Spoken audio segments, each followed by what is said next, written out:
Joko Widodo buka suara soal peretasan pusat data nasional sementara yang diretas ransomware.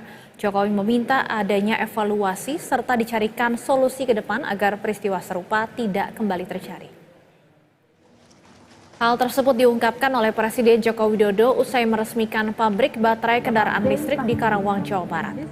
Jokowi pun meminta adanya sistem backup data secara nasional. Jokowi mengatakan sistem itu akan berguna jika kejadian peretasan kembali terulang. Jokowi mengakui jika peretasan data bukan hanya terjadi di Indonesia saja, melainkan terjadi pula di negara-negara lain.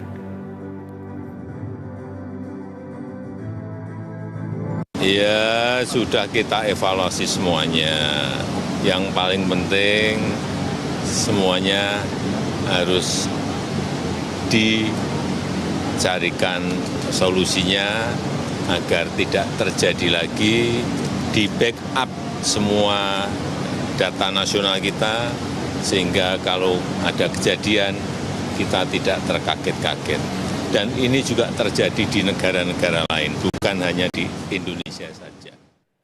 Sebelumnya, pemirsa, terduga pelaku peretasan pusat data nasional berjanji akan memberikan secara cuma-cuma pembuka data atau dekripsi yang sebelumnya dikunci melalui serangan ransomware.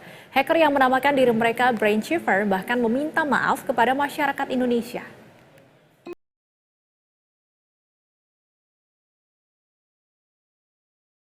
Lumpuhnya Pusat Data Nasional 2 di Surabaya sejak 20 Juni lalu berdampak pada 210 instansi pusat maupun daerah di Indonesia. Salah satu dampak terbesar adalah hilangnya data pendaftar peserta Kartu Indonesia Pintar Kuliah. Pemerintah tak berkutik menyaksikan dampak peretasan PDNS yang begitu masif. Pemerintah mengaku gagal memulihkan PDNS dan hanya bisa pasrah kehilangan data-data berharga. Namun secara tiba-tiba pada hari ini terduga pelaku peretasan PDNS mengaku akan memberikan secara cuma-cuma dekripsi atau kunci untuk membuka data yang terkunci imbas ransomware. Kelompok yang menyebut diri mereka Brainchiver ini bahkan mendorong pemerintah Indonesia untuk lebih serius mendanai dan merekrut SDM berkualitas di sektor teknologi dan digital.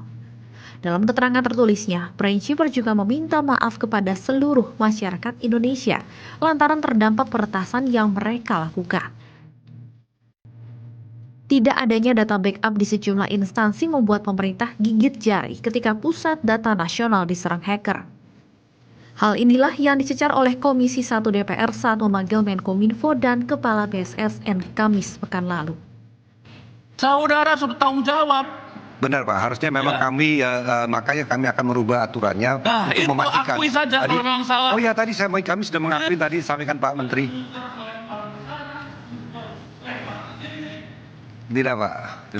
Yang jawab itu Pak Menteri bukan Pak Semi. Pak Semi Bapak teknis loh Pak. Bapak nggak usah jawab yang begitu Pak. Pak Tebiasudin betul. Sebelumnya itu opsional. Regulasi di Kominfo itu opsional untuk backup. Saya tanya, kenapa opsional? Sebelumnya pemerintah menyebut pelaku peretasan meminta tebusan senilai 8 juta dolar Amerika Serikat atau sekitar 131 miliar rupiah. Namun Kominfo menyatakan tidak akan membayar tebusan itu. Liputan PTV.